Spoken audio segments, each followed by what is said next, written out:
Hello my darlings. Today I'm going to show you how to create a fall deco mesh lighted wreath. Stay tuned.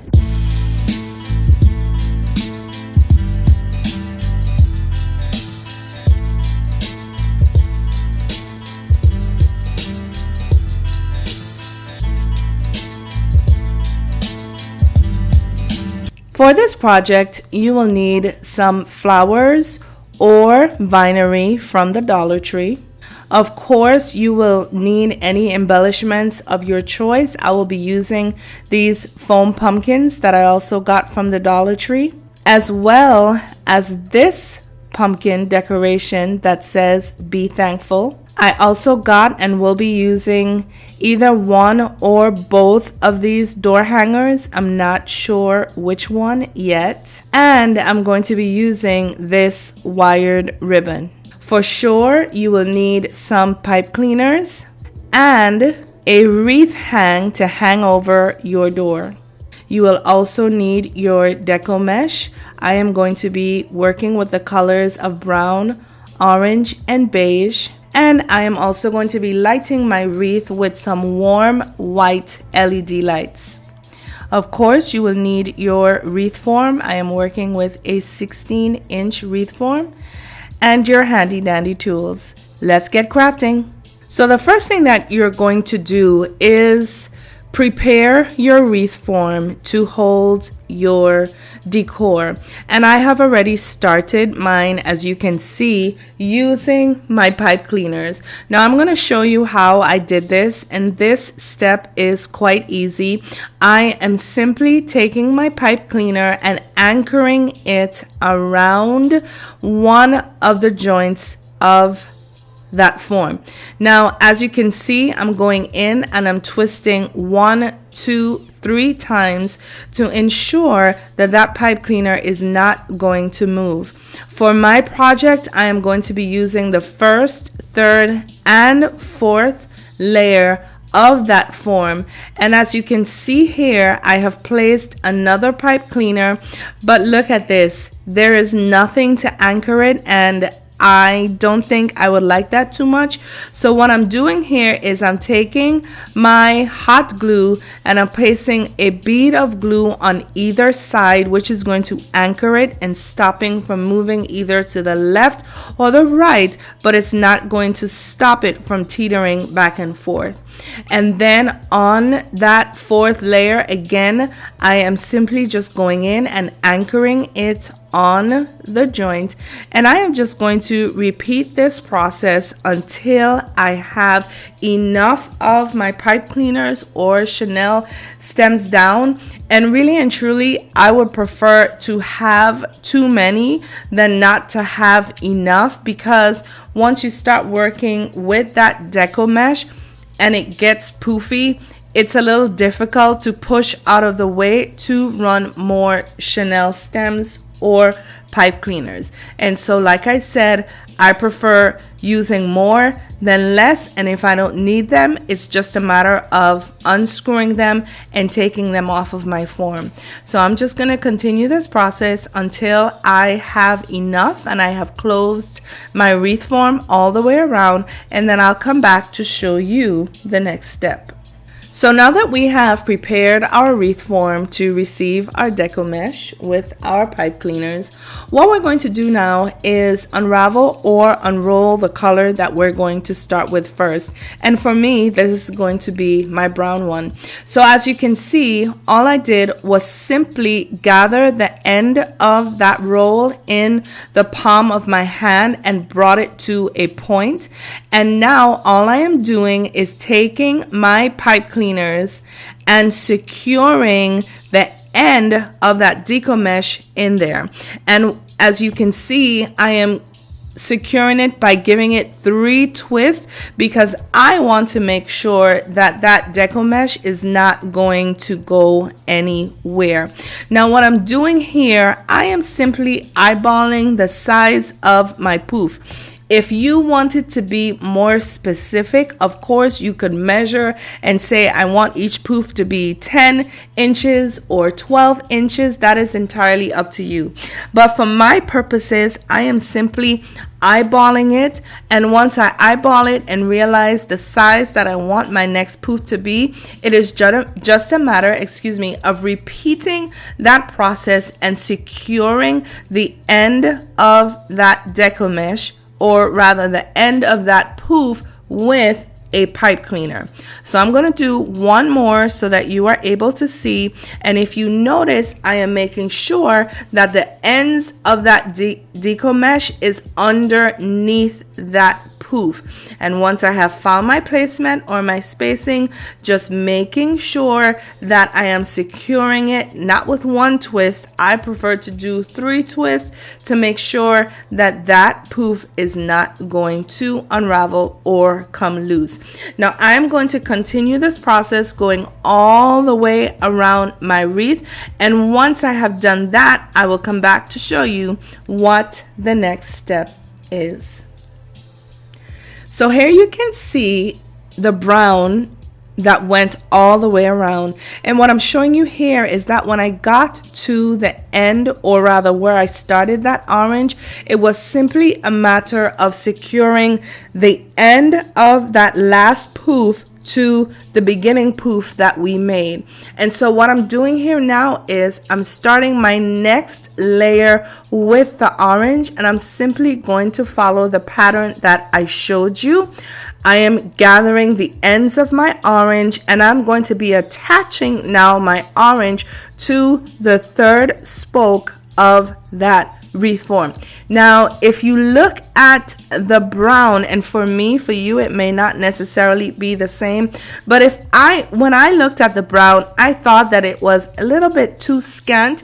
And so what I did was, I'm sharing with you because I did not film it, I simply went around the brown one more time with another layer of brown using the second spoke of that wreath form.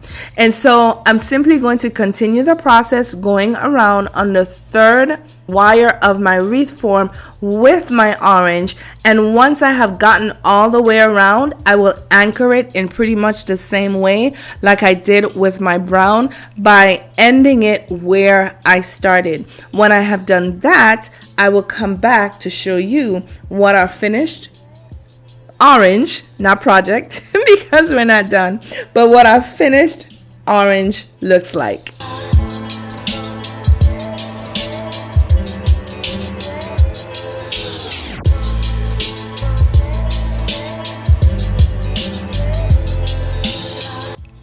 So here you can see that I have finished not only the orange, but I went in also following the same process and I filled in my white.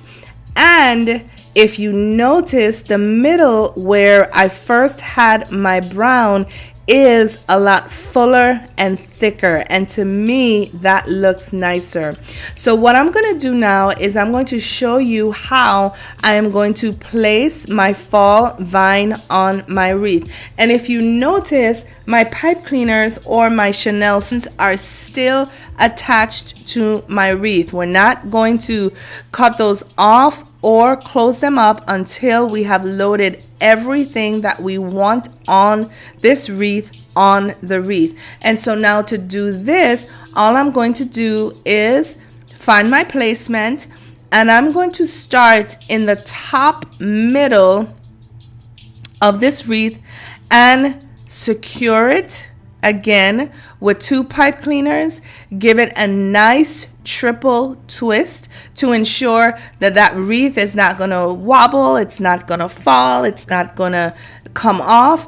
And once I have anchored it to the wreath form, it is simply a matter of moving those poofs out of the way and drawing or placing those vines where I want them to be, in and out, up and down, behind and under, until I'm satisfied with the placement. And maybe every 1.5 feet or so, I will simply attach it to another pipe cleaner to ensure that that wreath is going to stay where it has been placed. And so going around the back of some of that brown,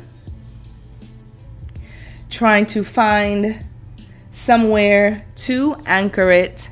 And once I have anchored it, I'm just going to continue this process going all the way around. Now this was simply, or I should say rather, one vine. I actually bought two, so I am going to continue the process with the second vine, and that second vine should be able to bring us all the way back around. So now we have placed our vine going all the way around, and now our wreath is starting to come together. Now, the last thing that I'm going to show you how to do is to place your foam pumpkins. But before I do that, I am going to place my ribbon, or I should say rather, after I place my pumpkins, I'm going to place my wired ribbon. After I have placed my wire ribbon, I'm going to run my LED warm white light in between and through that brown deco mesh, of course, attaching it to my pipe cleaners. And once I have done that, then it is going to be a matter of twisting off those pipe cleaners, cutting them down, poofing my poofs, making them even poofier, and hiding any parts or any chenille stems that need to be hidden. Now with my pumpkins, this is only a matter of finding maybe an exposed part of that wreath form, placing some hot glue on the wreath form itself, placing some hot glue on the pumpkin, and once I have done that, just pressing it down and applying some pressure to ensure that that pumpkin stays in place. Now, after I have placed the 3 pumpkins, there's that one, I'm going to place one on the left, one on the right, and then when I'm finished with all of that, placing my lights, placing my ribbon, cutting off my chenille stems, what I'm going to do is turn that entire wreath over and apply some E6000 glue up on that pumpkin where the pumpkin touches the wiring, and then I'm going to seal it some more with some hot glue, and that ensures or promises us that those pumpkins will not fall off on those blustery, blistery, cold, windy fall nights. So now I'm working with my last pumpkin and just following the steps, placing some hot glue on the pumpkin itself, placing some hot glue in or on rather that exposed wire, and once I have done that, placing my pumpkin in that space, applying some pressure and making sure it is secure. So I'm going to clean this up, take off any glue fronds that are there, and I'll be back to show you our finished project. Well, my darlings, here you have it, our fall deco mesh lighted wreath that we created using embellishments from the Dollar Tree with a little help from Hobby Lobby as well as Amazon.com. Isn't she beautiful? I think I would have to say, however, that my favorite part of this wreath, no, is not the lighted effect, although that would have to be my second favorite part, but it is our little emblem, our pumpkin on top that is saying, be thankful. We know that as we get ready to enter into the fall season and the month of Thanksgiving, that giving thanks is so much more than a month. As a matter of fact, we should be thankful all year round. And so with that, I would be remiss if I did not say to you that I am so thankful for you and the community that we have established and are growing on a daily basis. Danies. To my Danies darlings, I thank you for all of the encouragement, the love, the thumbs up, the kisses, the comments, the questions. Please know that it is not wasted. And for those of you who may not yet be a Danies darling, we would humbly ask you to consider joining our ever-growing community of DIYers as we learn from and craft with each other on a weekly basis. Now, of course, before I leave, I'm going to ask you to simply ponder this question. Imagine if you were to go into a store like Michael's or Hobby Lobby and pick up a wreath off of the shelf that has already been made, has already been decorated. Imagine how much you would pay for that wreath. Pause. Now, I'm going to leave you with this. The motto of our channel: why buy when you can DIY? With doing it yourself, there's so many ways to customize the things that you would have around you in your atmosphere at home, or things that you would use in celebrations or events with family and friends. My darlings, please know that I appreciate all of you. And do me the favor, until we meet again, please take care of yourselves for me. Know that I love you all. And until then, bye now.